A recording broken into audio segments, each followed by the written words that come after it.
Cafe Racer ini harganya 200 juta lebih.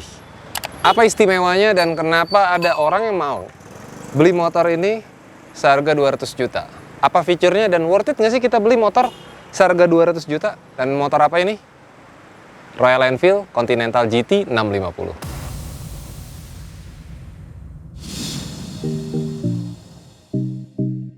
Kalau kita ngomongin motor ini, Royal Enfield Continental GT 650, stylenya klasik. Jadi kita ngomongin stylenya dulu ya. Jadi orang-orang yang beli motor ini adalah orang-orang yang seperti apa? Akan kita bahas dalam review kali ini. Motor ini mengusung mesin 650 cc, 2 silinder inline. Nah, kalau kita ngomongin cc gede, 650 cc gitu ya, teman-teman jangan berpikir motor ini enak untuk diajak kebut-kebutan. Speednya akan kencang sampai 200 km per jam, enggak. Karena motor ini memang didesain bukan untuk speeding. Memang motor ini kencang, tapi bukan untuk kebut-kebutan. Jadi kalian akan kecewa kalau beli motor ini yang berharap motor ini sus gitu. Jadi motor ini memang tenaganya aja ngisi, tapi bukan untuk kenceng-kencengan yang sampai 200 km, 180 km per jam, no.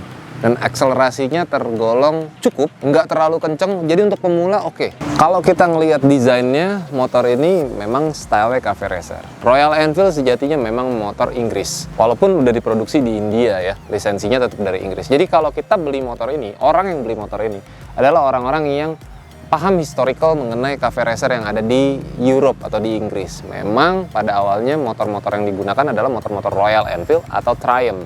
Jadi ini lebih ke heritage motor ini. Jadi bukan motor sport bike. Jadi untuk kalian yang pecinta sport bike dengan teknologinya, mungkin kalian akan kecewa kalau beli motor ini. Jadi siapa sih yang cocok untuk beli motor ini? Adalah orang-orang yang ngerti tentang heritage-nya, orang-orang yang fashion bike, yang nggak peduli tentang teknologinya, yang nggak peduli tentang seberapa kencang motor ini, tapi lebih kepada fashion dan tampilan atau look. Motor ini stylenya udah cafe racer, stylenya nunduk, cuman memang nggak nunduk banget gitu, karena stangnya ditaruh di bawah segitiga, tapi posisinya tetap naik ke atas, jadi masih agak tanduk gitu, nggak bener-bener bungkuk. Bisa kita taruh di bawah seperti ini, tapi ya pegel banget. Jadi memang ini heritage banget motor ini, cafe racer style.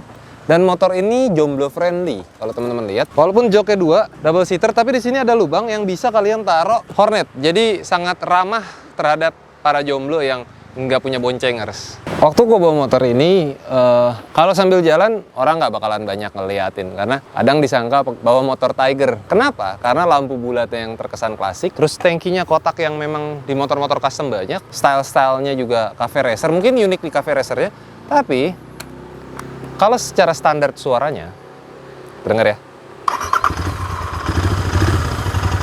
halus sekali, karena memang dia udah mengusung Euro ya, jadi ada emisi yang harus dia jaga untuk standarnya, jadi nggak bisa suaranya ngeblar. Jadi walaupun 2 silinder 650 cc, kurang lebih 1 silinder itu sekitar 325 cc, motor ini nggak ngeblar. Kalau mau ngeblar ya harus ganti knalpotnya full system, bikinnya di SAC. Kalau kita ngelihat dari stylenya di bagian kaki-kaki, karena kan tadi gue udah bilang motor ini memang heritage, makanya suspensi depannya masih mempergunakan suspensi standar, dalam arti kata bukan upside down, yaitu teleskopik dengan diameter 41 mm, mirip Yamaha Bison sebenarnya.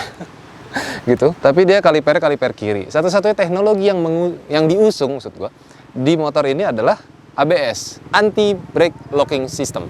Jadi ya standar sih sebenarnya, banyak motor juga, bahkan motor matic juga udah ABS. Jadi bukan sesuatu yang fenomenal yang ada di motor ini. Dengan kalipernya standar by Bre bawaan dia. Bannya khusus di motor ini sudah mempergunakan ban Pirelli dengan ukuran 100/90 ring 18. Kita lihat ke belakang. Di kaki-kaki belakang heritage klasiknya kental. Kenapa? Karena mempergunakan swing arm yang pada umumnya banyak dilihat di pasaran, dan juga suspensinya double, kiri dan kanan, klasiknya dapat.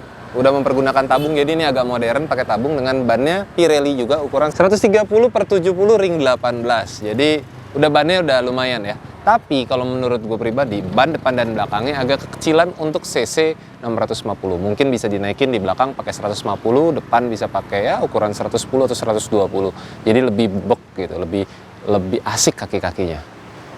Nah, untuk sektor variasinya, di motor dengan kelas harga 200 juta ini. Tachometer dan speedometer analog. Desainnya klasik, ada bevel chrome seperti ini. Mirip Honda CB100 gitu ya. Di tengahnya ada untuk menu buttonnya. Kemudian penunjuk kilometer trip dan juga bensin itu udah digital. RPM-nya analog juga. Dan di sini ada petunjuk ABS, netral, indikator high beam, indikator sen, dan juga baterai, oli, dan juga sensor untuk fuel pump-nya.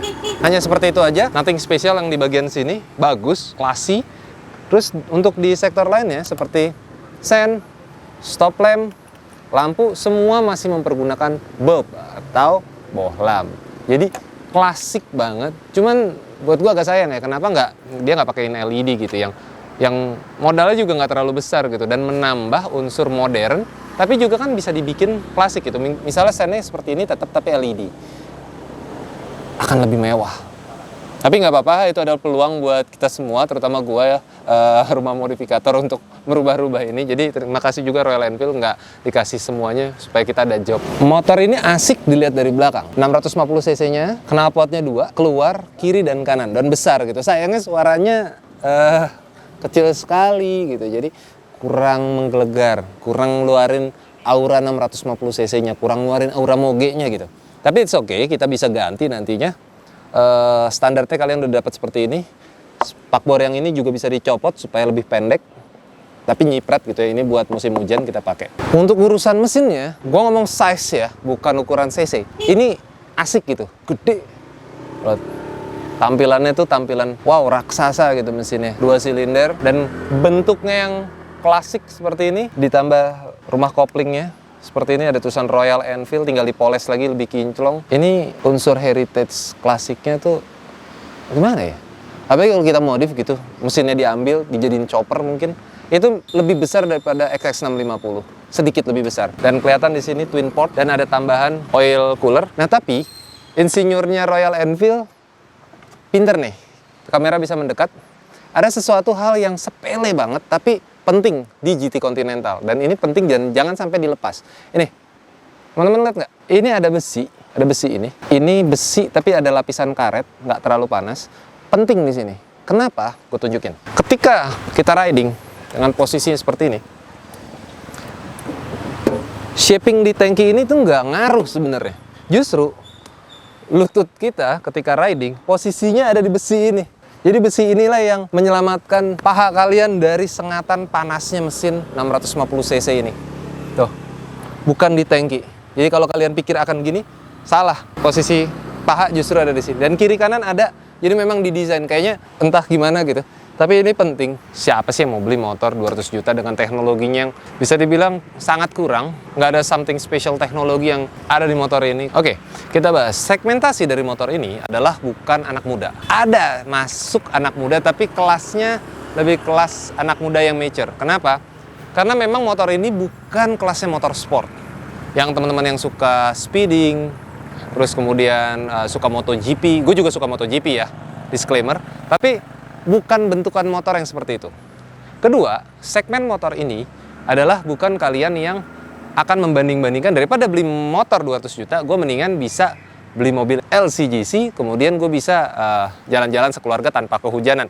No, segmentasinya bukan yang seperti itu marketnya. Market yang membeli motor ini rata-rata adalah orang yang satu, mengerti heritage dari Royal Enfield, mengerti custom culture atau menyukai minimal, entusias, dan juga tahu sejarah mengenai Royal Enfield. Nah, buat kalian yang pengen beli motor ini, sebenarnya motor ini udah ready stock di Indonesia, udah on the road, harganya 220 juta, variatif tergantung warna. Yang varian ini kurang lebih 220 juta rupiah on the road Jabodetabek. Gimana kita ngomongin tentang riding experience-nya? Ya, riding positionnya seperti ini ya. Nah, ini yang gue bilang tadi, kaki kita pasti di bawah, nggak mungkin di sini. Nah, untuk urusan cornering, memang gue harus tekan sebelah kiri. Oh, harus di push. Kalau nggak dia kayak agak sedikit, ya nggak tahu ya. Apa feeling gue aja? Atau teman-teman yang udah nyobain motor ini juga merasa hal yang sama, nggak tahu. Biar kita test ride aja.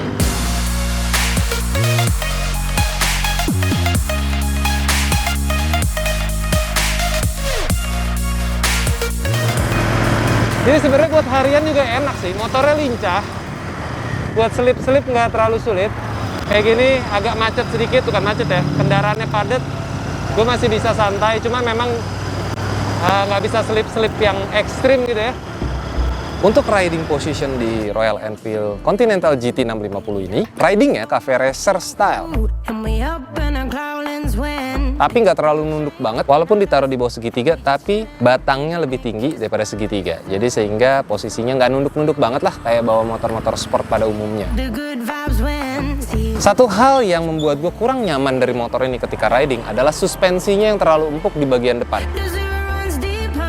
Begitu juga dengan kita nikung. Walaupun sudah mempergunakan ban radial, tapi ketika nikung itu kayaknya motor ini kurang ngikut di bodi. Ketika nikung ke arah kiri, tangan kiri gua terpaksa harus push, harus menekan stang supaya lebih stabil. Jadi agak capek bawa motor ini. Jadi kita harus benar-benar kontrol dia.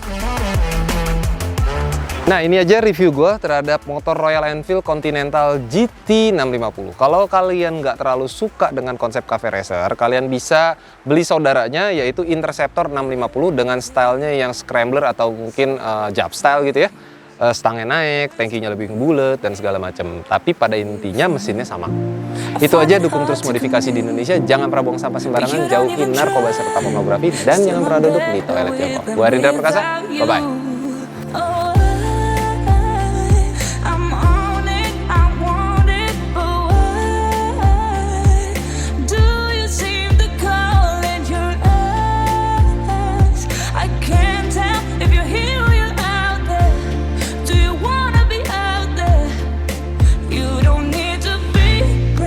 Coming to me, I just need this to be real. I don't need no fairy tale. You don't need